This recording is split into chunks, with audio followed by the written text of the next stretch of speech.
ఒక రోజు రాత్రి పోతన గారు పడుకుని ఉండగా ఇంట్లో గజ్జెల చప్పుడు వినపడింది. ఇదేమిటి అందరూ పడుకుంటే గజ్జెల చప్పుడు వినపడింది అని పోతన గారు దీపం పట్టుకుని వెడితే ఎదురుగుండా నిలబడి ఉంది సరస్వతీదేవి. అది కూడా ఎలా నిలబడింది, వెక్కి వెక్కి ఏడుస్తూ కనపడింది. ఆయన అమ్మవారి కాళ్ళ దగ్గర కూర్చుని, అమ్మా ఎందుకమ్మా ఏడుస్తున్నావో, నా నట్టింట నిలబడి దేనికి ఏడుస్తున్నావమ్మా అని అడిగారు. పోతన భాగవతాన్ని అంకితం ఇచ్చేస్తావా రాజులకి అని అడిగింది ఆవిడ.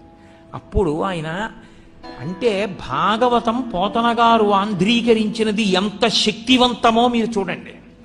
ఇంత గొప్ప స్థితి ఏ భాషకు ఉందండి తెలుగు భాష ముందు. సరస్వతి నిలబడి అడిగింది, ఏ భాషలో ఏ కవిని అడగలేదు, ఒక్క తెలుగు భాషలో పోతన గారిని అడిగింది అమ్మవారు. చెప్పుకోవడం చేతకానితనం మంది కాబట్టి తెలుగు భాష వైభవం ప్రకాశించదు. ఏం అక్కర్లేదమ్మా, నిన్ను పట్టుకెళ్ళి అలా కర్ణాట కిరాత కీచకులకు అమ్మను త్రిశుద్ధిగా